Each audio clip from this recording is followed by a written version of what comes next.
This is the governor of the state trying to help them, and they still have trouble. The honeymoon stage when you come home lasts exactly 30 days. I mean, they're excited for the day that you come home. The next day, everything is back to, people have to go back to work. I failed so many times in life, and I'm tired of failing. I've been arrested at least 60 to 65 times. Everyone, when they come home, just really wants two things: a job, and they want a place to live.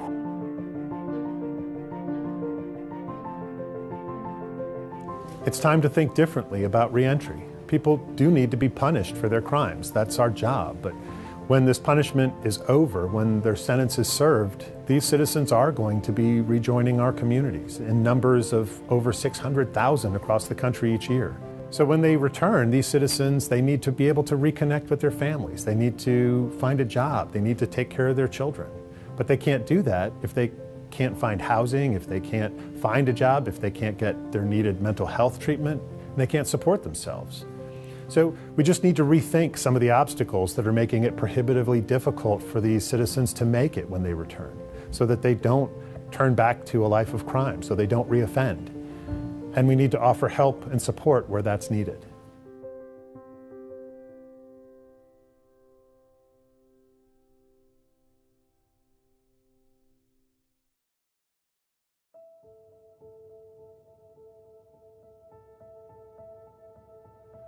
The most important thing, not to step on no toes up here, in my opinion, I'm not coming from a level of academia. I'm not an attorney, all right? I'm not a lawyer, a prosecutor, none of that. I don't work in law enforcement. I'm not just like you, yeah, but I come from your situation. As a matter of fact, I used to be here, dealing with bull jumps, bum bays, and officer sheets. Yeah, I used to be here too. I ain't gonna go too deep in that my story. I don't have the time. The scope is too great, but I'm gonna tell y'all this. The honeymoon stage when you come home lasts exactly 30 days, broken down to 4 weeks. Week 1, we happy to see you. Such and such is back. Great, we gonna get you an outfit, take you to the club, or in some cases, throw a dinner. Week 2, you got a job yet? You been looking? You ain't been there for a month yet, but you have ran my leg twisted up. You don't even be there. This your mama, your daddy, your brother, and your sister. These ain't strangers. These the people you love the most. They were poor before you went in. You're gonna be poor when you get out.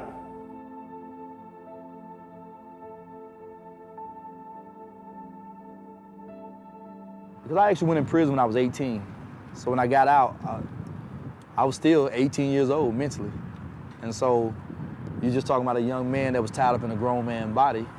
And so I was excited. It was like a new experience for me. But when I got out, it was totally different than what I had expected. It was totally different from what I had planned because the challenges was a lot different. And I realized that I had went, by me going to prison at such a young age, I didn't have an opportunity to take on the responsibility as an adult. So when I got out here, man, not knowing how to balance checks, not knowing how to turn on lights, not knowing how to apply for an apartment, not knowing how to fill out an application, do a resume. Shoot, to some point, not even know how to go grocery shopping. Because when you're a convicted felon, of course, you're gonna be rejected a lot. The most challenging part was I had to smile even when I wanted to frown or cry. You know, I had to keep smiling because I was determined to be successful, and I was determined to make it. But like I said, when you're in prison for so long and things are given to you, everything is just laid out for you, you get out here and now you have to, do everything yourself. So,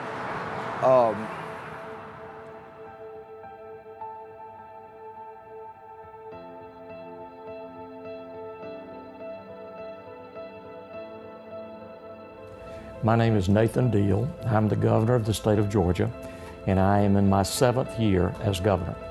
First of all, we were on an unsustainable path in terms of cost. A significant portion of our state's population found itself entwined in our justice system, and it just was something that needed to be changed. Well, you know, as a young assistant district attorney, which was early in my legal career, I just noticed that there were the same faces that kept appearing before the court. Now, I didn't pay a whole lot of attention at that stage of my career as to how do you stop that. I just knew that this was a frustrating fact of seeing the same people, usually back for the same kind of offenses, and in hindsight, realizing that most of those reappearances were based on addictions. Later, I became a juvenile court judge. My frustration there was that I didn't have very many choices or alternatives. I could either send them to our state system for juveniles and lock them away, or I could return them back to the home and the environment in which they got in trouble in the first place, with very little effort to be able to change the direction of their lives. Neither of these alternatives were very satisfactory. So those were two of the background pieces, I think, that caused me to look at this in a serious fashion.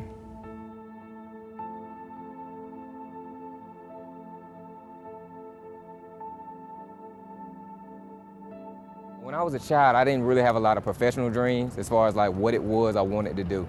It was a lawyer who lived in my neighborhood, and he owned a lot of the houses around us. So where I grew up at, most of the houses were either drug houses or it was a low-income house with a single parent.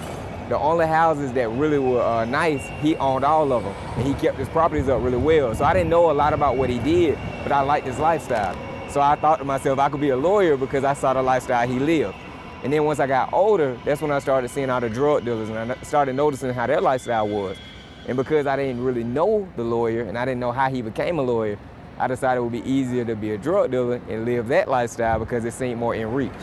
I've been arrested at least 60 to 65 times, at least. Once I got arrested right here for the first time, it seemed like a cycle. It seemed easier. Every single time, it just seemed more normal.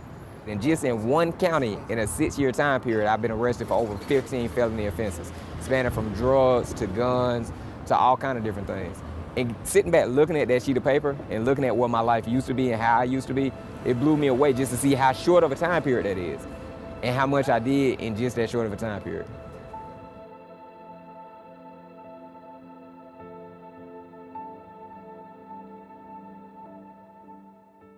My parents left when I was 15 years old. And at that time, my world was so different. I was so independent, and I wasn't used to just listening to anybody. And so when I went into the system, I was nervous, I was scared. I seen everything from TV to my friends telling me what it's like in prison. And being Asian American going in there, I knew that I was gonna be a big minority.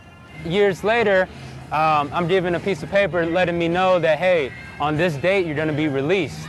And so the feeling of being released is like almost winning a championship or going to the Super Bowl, because it's like this title that you didn't expect to get, that you never thought it was coming, because when you're behind bars, you wouldn't think that you'll get out one day. It's so far, and then when you're finally at the finish line, you can see yourself getting out. It's almost unreal. Believe it or not, we judge ourselves because we kind of believe where we stand in society based off what people tell us. You know, you can't get this job because you have a background check. You can never be in the financial industry because you have a criminal record.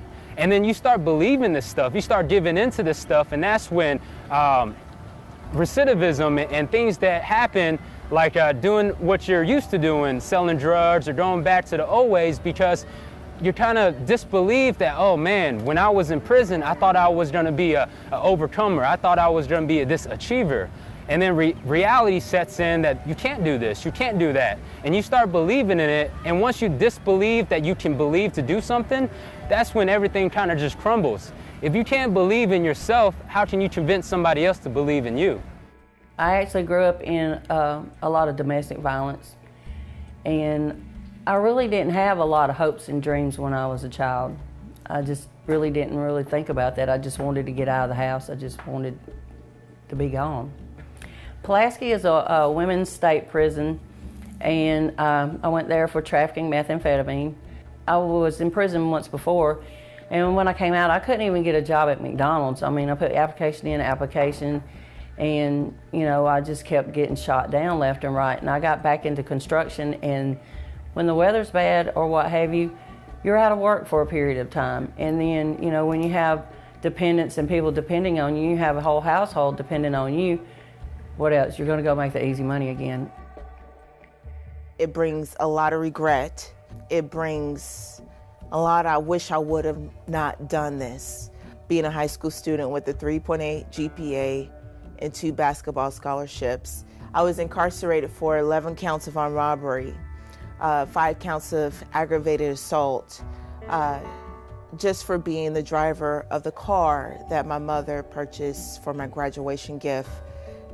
Pick up a tray. I went to a cosmetology school, Empire Beauty, here in Georgia.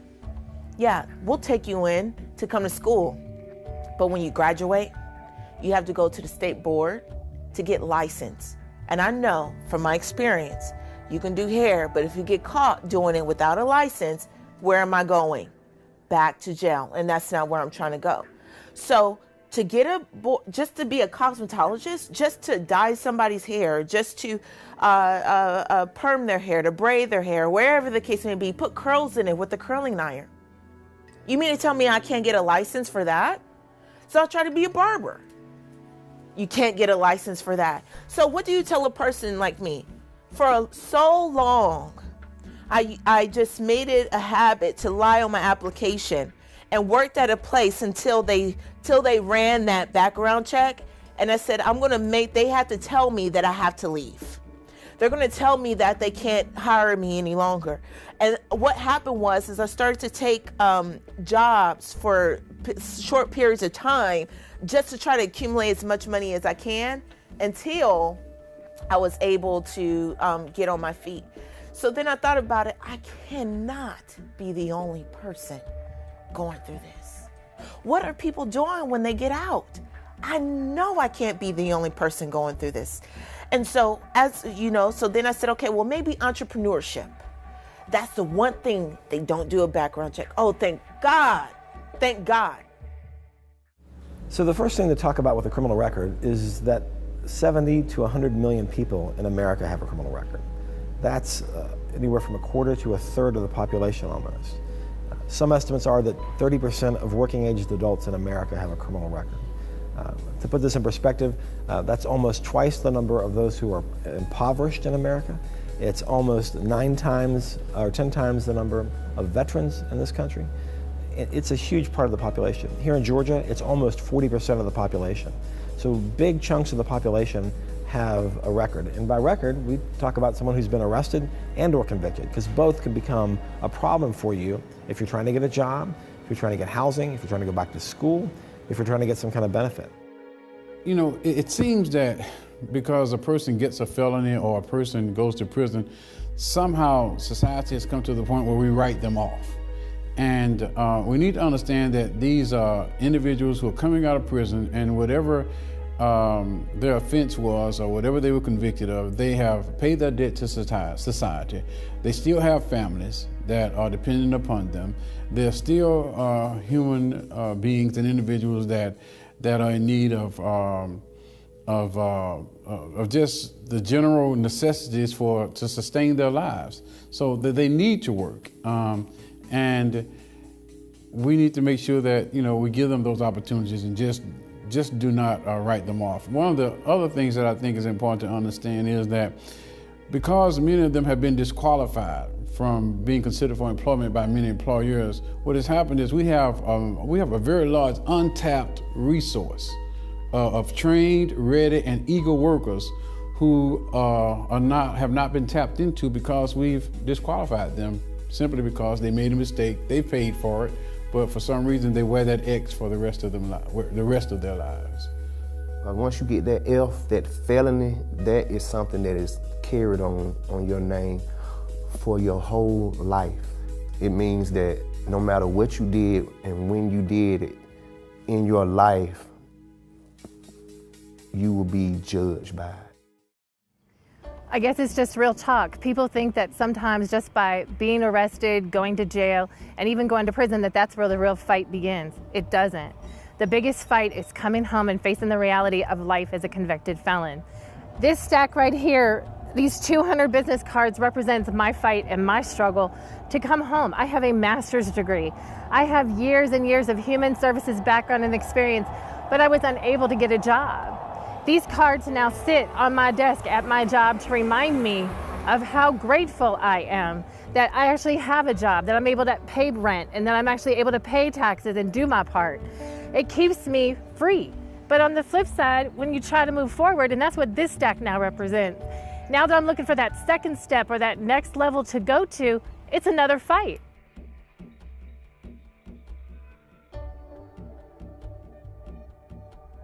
I was incarcerated for conspiracy to traffic marijuana. I was incarcerated for 6.5 years. I think the most challenging part, like I mentioned, getting used to the fact that people had lives when you were gone, and that life keeps moving, and it's nothing personal. But people have, they have new lives, and of course, it's still the same. My children were still my children, but they were used to me not being there for 6.5 years. So, I wanted to take them in big doses, and they probably wanted to take me in small doses.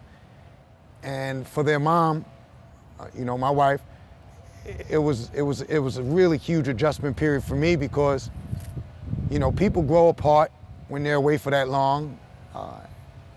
People grow, people become more independent. A lot of trust is broken. Number one, if we're dealing with a person that don't have family, for some reason they disconnected their family, or they don't know where their family's at this point, or don't know how to get in contact with them, and being released from prison, they don't have homes to go to, they don't have a job, they don't have clothing, food, whatever.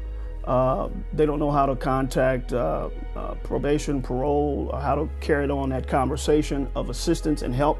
They are expecting them to help, but parole tell them, no, only thing we do is supervise you. And that's heartbreaking for them because now they're kind of lost of where to go and what to do. Well, having us to call or to come by and connect with all of the services that they need, we help them with it. We help them to locate it, or we either provide it for them.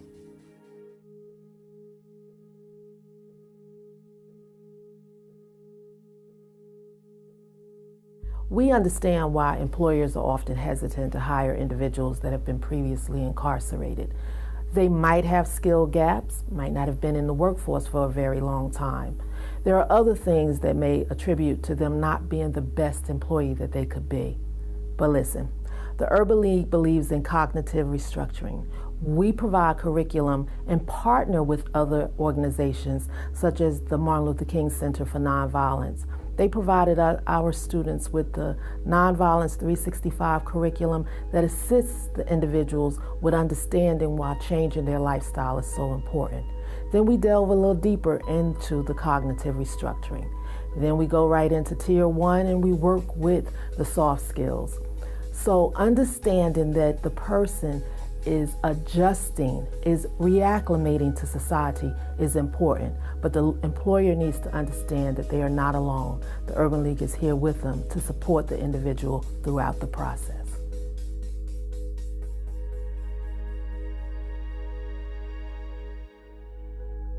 So if you have a record in America, there can be a set legal way it becomes a problem for you, meaning that some places will say, no, we can't give that to you, no, you can't get a job here, no, you can't live here because of your record.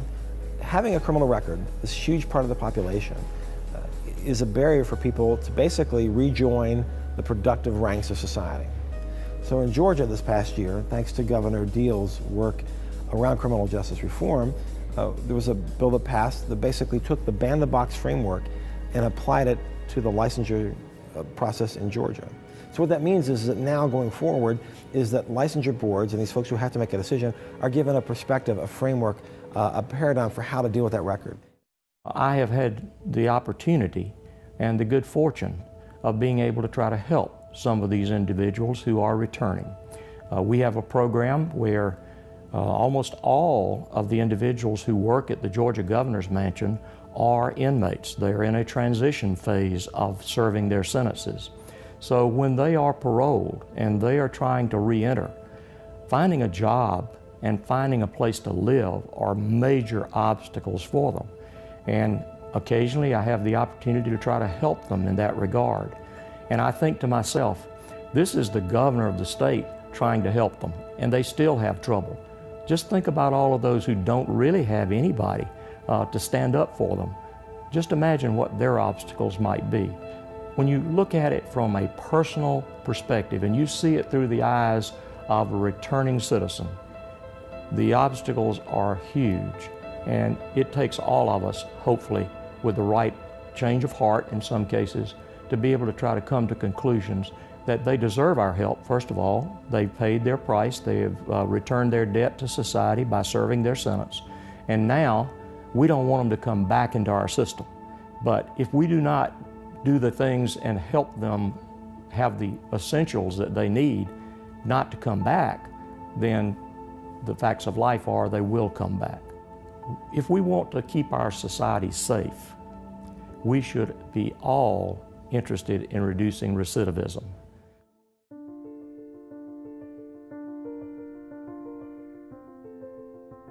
I definitely would. I think it would depend on the individual. I would probably give them a fair shot, interview that individual to make sure that they would fit the needs of my company.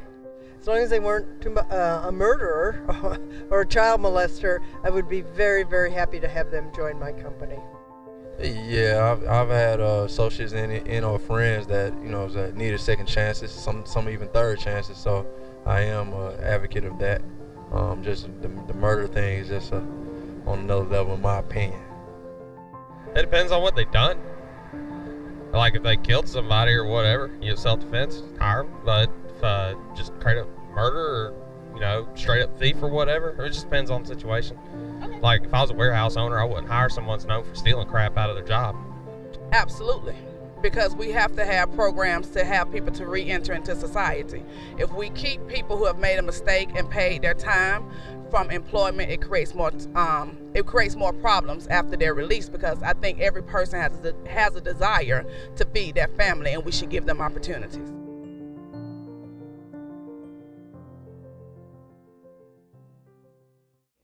I think you take each individual case by case, and you really need to, and it happens regardless of whether they have a criminal record, that you need to try and understand that person, their core values, and specifically in the case of a criminal record, we as a society assign some value or some penalty to things that people are convicted for, and if we're going to assign that penalty and that person has paid that price, really and truly we should say the contract is complete. They have fulfilled their duty, and they should have an opportunity. Now, one still needs to meet and discuss with that person and get a feel for whether that really is. Now, I, in the case of a criminal past, go directly to it when interviewing somebody and want to see if they've learned from it.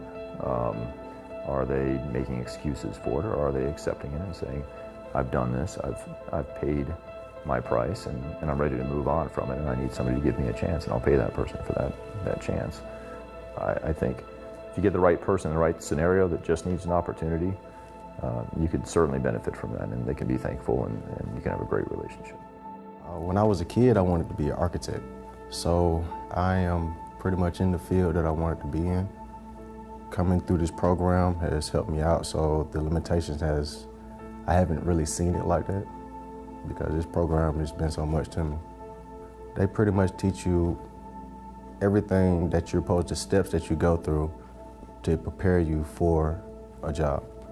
The hiring fair, the credentials, it helps out a lot. Being stable with employment, it gives you something to do, it gives you money in your pocket, and you don't have to worry about looking over your shoulder doing something wrong. I think more of the people who come out of prison or a county jail is willing to work hard if they're willing to change their life. But it has to be inside that person. They have to want to change, and if they're willing to change, then they're gonna want it. They're gonna strive hard for it. The inmates do all of the county's work, from paving roads to patching to janitorial, parks. As you came in, you saw a lot of heavy equipment to the left. That's our shop. And they do all the maintenance work for the vehicles. So actually we give a certificate to them for just job skill development. And one of the aims of a county camp is to get inmates into the habit of job habits, getting up in the morning, reporting to work on time, that sort of thing. I've actually learned how to pave. I picked up the paving trade while I've been here. I did that for 18 months and I've done quite well at it. I know every little bit of it, so I can do that by myself, driveways or whatever, or work for a company if they'll hire me. When I came to prison, which believe it or not, I was a general manager of 2 Men in a Truck. I would like to start my own moving company, but I know when I first get out, I'm gonna have to probably go to work for somebody when I get out of prison, and just hoping that, you know, me being honest with them and telling the truth about my incarceration, that they will give me a chance. Well, one of the most important things I think we have done has been to, when an inmate has completed a program satisfactorily, is to give them a certificate that they can take to a prospective employer or to a prospective landlord. And with that certificate in hand, those two individuals, the employer and the landlord, has a rebuttable presumption that in the event someone sues them for improper hiring of this individual, they have a rebuttable presumption that they are not liable for that decision. That's a major step in the right direction. We have a major bus manufacturing company in our state, and they are expanding. I think they make more school buses than any other place in the United States, and they need welders. So they told us, they said, if you will provide us with qualified welders, we don't care that they were felons. We need their skills. And they have been a major employer of those inmates that we have trained in the prison system to be good welders. Now, I wish we had more of those examples, but that is a great example. And they continue to grow, and they continue to welcome those skilled inmates who have been trained while they're still serving their sentence. And we need more of those kind of examples. And once we have one good example, they become ambassadors for us to other prospective employers to say, you should take a chance. You should understand that these folks are dedicated. And sometimes they are the most dedicated employees that they can find. Construction Ready started about 3 years ago. We heard about a need for jobs for residents on the west side of Atlanta, and at the same time the construction industry had a tremendous need for workers, and so we felt like there was a win-win opportunity there, and so we worked with the local construction industry leaders to create the Construction Ready program. Construction Ready benefits folks who are transitioning out of prison because we have relationships with employers who are open to folks with backgrounds. It's you know, the construction industry is a very tolerant industry, is what we tell folks, is that, you know, there are a lot of employers in construction who are willing to give folks a second chance. And so I think that's why we've been so effective at helping people find jobs, is that we just have very understanding employers who just want good workers. They don't really care what their background is. They just want somebody who's going to come out there and show up on time and do good work, you know, put in a full day's work. And that's really what our employers are looking for. And that's what we've found here on the west side, is just a lot of people who want a good job and are willing to put in the time to get the training and the credentials, and then we help them, you know, we marry them up with an employer. I think anytime you pair someone that's eager to get an opportunity with a company that's eager to give an opportunity, ultimately you create an environment for success. I'd say one of the greatest assets that I've ever hired to the company was an individual with a criminal background. His name's Nicholas Sherlock Holmes. He actually, and that's his real name, Nicholas Sherlock Holmes, and he actually graduated from the Construction Ready program, and he did phenomenal. You know, within 5 years, he'll be making $25 to $30 an hour with bonus, pension, insurance, and things like that for his family. So he definitely set a high standard, but he's also reaped the benefits. Well, through Westside Works, you go through about 30-day training where you are, number one, you're drug screened to make sure that you're not doing any outside recreational activities that you're not supposed to be doing. You have to be here every day on time. You can't miss any days. I mean, maybe you can miss one. I think you have the one day that you can miss, or matter of fact, or be late.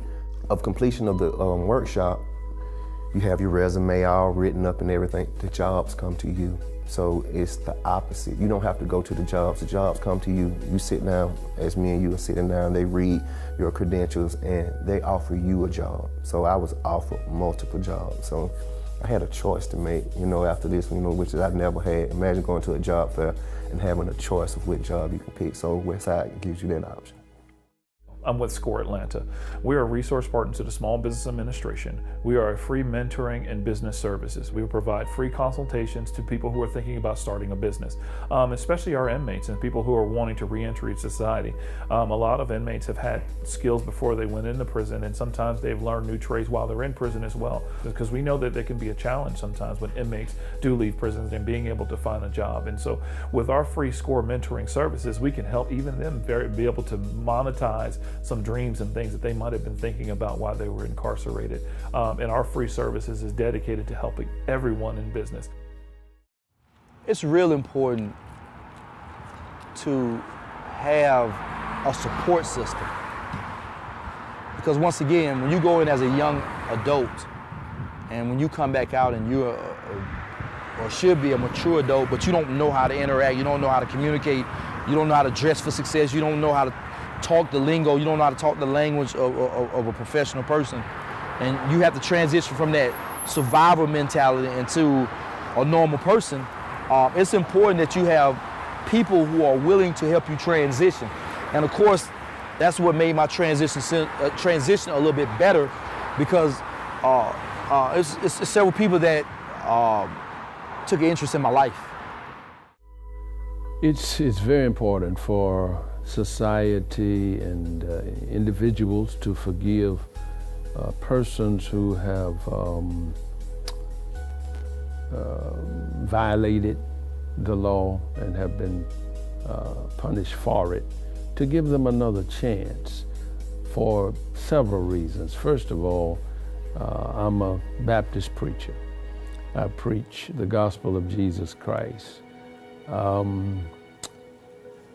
Jesus was from a town called Nazareth, and it was a town and village very much like that of English Avenue community, south side of Chicago, other communities in the nation that are stigmatized by high crime, by a very negative image. In so many instances, the best people are found in the worst places. I wanted to finish school, I wanted to educate myself, and I wanted to continue on a journey that started many years earlier. So the institution of the university, it offered me so many different things. It offered me partnerships, it offered me mentors, it offered me an opportunity to rebuild my life. It offered me the opportunity to travel. I was able to travel abroad. I went on a study abroad to China. My advice to anyone coming home from prison or with a criminal record is trying to get a job, may get discouraged, it may not be easy to find work. My advice to them would be never forget. Never forget what it was like when you were in prison making 12 cents an hour or 30 cents an hour or when you weren't making anything. Never forget those days when you told yourself, I'll take any job. I'll scrub floors in McDonald's. I'll work the bathrooms and clean the bathrooms in McDonald's if I could just go home. Never forget those promises that you made when you were praying that you would one day be back in the free world and be able to be with your family. We found that there's a gap between the time a person is released and the road of success or road to failure. There's a gap. Depending on which force moves forward the quickest and connect, depends on their success. We are the success. So we got to move forward and close that gap. So when they leave prison, they step into a road of success, not having that chance of negativity. You've got to have employment. So if we can get them employed first, housing and other things, you know, can just fall in line. Because people don't mind bringing you in if you got a job. You know, Grandma said, I'll bring you in, grandson, however, you got to work. But if you come in with a job, everybody, mama, granddaddy, uncle, niece, nephew will bring you in because you got employed, you got work, you got some ends. My first job that I got, I considered my first serious job. I worked at a printing company that was on Peachtree, right up the street from here. When I went through the interview, they told me they couldn't hire me because of my felonies and because of my background. And I told the employer that I felt sorry for their company because if you hired me, I would be loyal to you because I know I can't go anywhere else. So I sold myself. I told him what I learned in the streets. I told him that I managed this many people, that if I could make it selling drugs, then I could make it doing anything. And he gave me a handshake, told me he was proud of me, wished me the best. And when I left, he called me the next day and he said he thought about it and he offered me a whole nother position. So I ended up getting a job because I believed in myself. I believed that the skills I learned in the streets, they transferred over. And I really felt like if I pushed myself, somebody would see that in me. Everyone, when they come home, just really wants two things. The first thing they want are a job and they want a place to live. And I can honestly tell you as a convicted felon, trying to do both of those things is the hardest challenge, but it was not governmental agencies, programs, or even organizations that provided me with housing and or that first job opportunity. It was individuals, it was people. It was people who looked at me, heard my story, and just sat down and did an eye-to-eye, gut-to-gut, heart-to-heart check and said, you know what, let's give you this second chance. The other day, my son asked me, what wakes you up every morning? You know, and that's touched me inside because I didn't know what wakes me up. Not too long ago, I found that failure is what makes me wake up. I've been failing my whole life. My parents left me. I failed while I was in prison. I missed my son's birthdays. I failed so many times in life and I'm tired of failing. You know, falling is the easy part. The hard part is learning how to get up.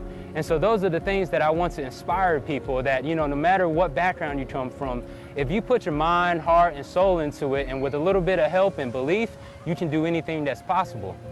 And our state is hopefully being a pilot example of the kind of changes and innovations that'll be successful, and hopefully other states will be able to follow.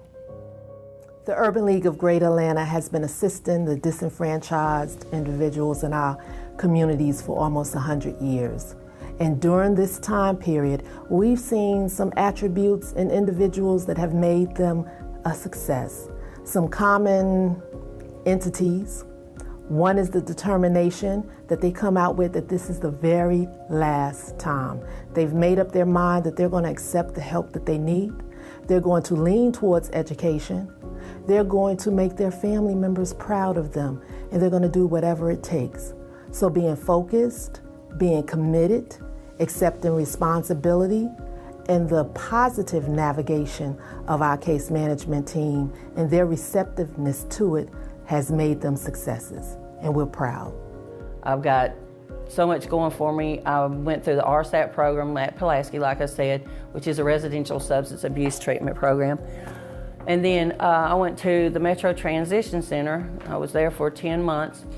And while working there, I got hooked up with Urban League and signed up for the CDL courses at Atlanta Technical College. Urban League gave me classes on etiquette and entrepreneurship. They helped prepare me for the compass test to take the college entrance exam and everything. I blew that out of the water thanks to them. So I went through classes and got my CDLs. They also put me through the Martin Luther King's 365 nonviolence training. I have hope now for the first time ever in my life. The single most important thing that a returning citizen needs after being released is a job as a start. Employers in Georgia need to give these returning citizens a second chance if they've shown that they want that chance, if they can take that chance. Because that first step will be a productive step to getting them back into that productive and honest life. Because it's going to take all of us working together so that when a citizen is released from prison and wants to turn his life around, that the sentence really does end.